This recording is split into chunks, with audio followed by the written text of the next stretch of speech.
आपल्यासोबत रोहितदादा पवार आहेत. दादा, खरं तर तुम्ही आज खेड तालुक्यात आलात.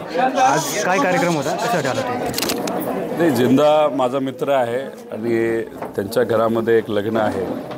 त्या लग्नासाठी आणि शुभेच्छा देण्यासाठी खरं तर मी आलो होतो. व्यक्तिगत कार्यक्रम आहे आणि आता मुंबईला काही पार्टीच्या बैठकीसाठी मी चाललेलो आहे.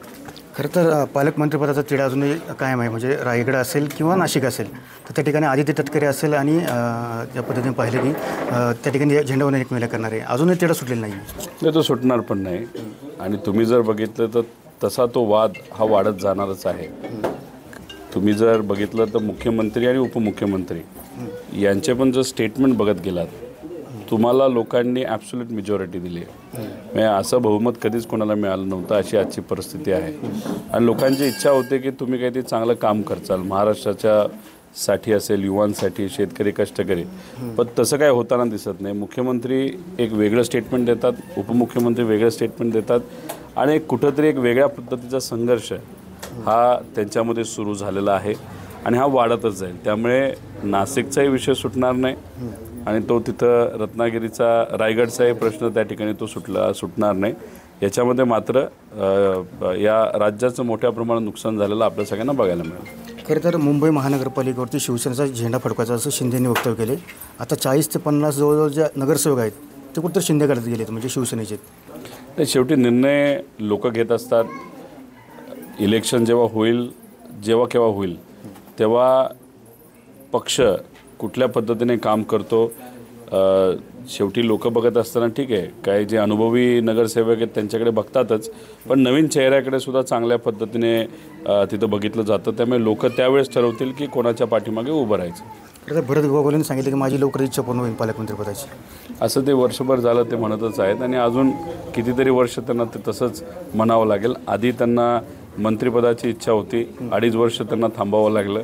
आता मंत्री झालेले आहेत, पालकमंत्र्याच्या बाबतीत त्यांना 5 वर्ष थांबावं लागेल असं दिसतंय.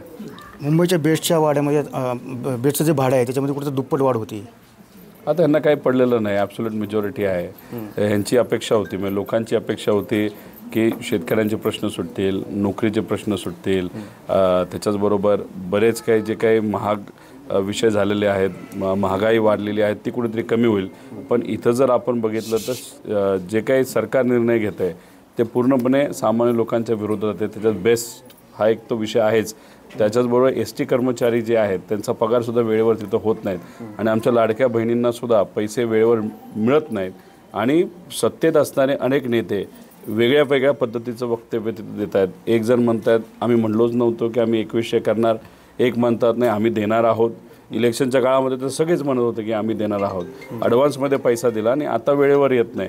म्हणजे अशा पद्धतीने कुठेतरी सरकार हे सामान्य लोकांना गृहीत धरतं आहे आणि आपलं नुसतं ढकलत न्यायचं कसा तरी टाईम असं कुठेतरी दिसतंय. महापौर दत्ता दळवींनी सुद्धा आता शिंदे शिवसेनेमध्ये प्रवेश केला आहे. 2023मध्ये त्या ठिकाणी खरं सभा सुरू होती त्यावेळेस त्यांनी शिवराळ भाषेमध्ये शिंदेवरती टीका केली होती, त्यावेळेस त्यांना अटकसुद्धा झाली होती. आता त्यांनी प्रवेश केला आहे. आता इलेक्शनच्या काळामध्ये जेव्हा ते पुढे जातील तेव्हा हे सगळे व्हिडिओ बाहेर येणारच आहेत की पूर्वी तुम्ही काहीतरी वेगळं बोललात, आता तिथं वेगळं बोलत आहात.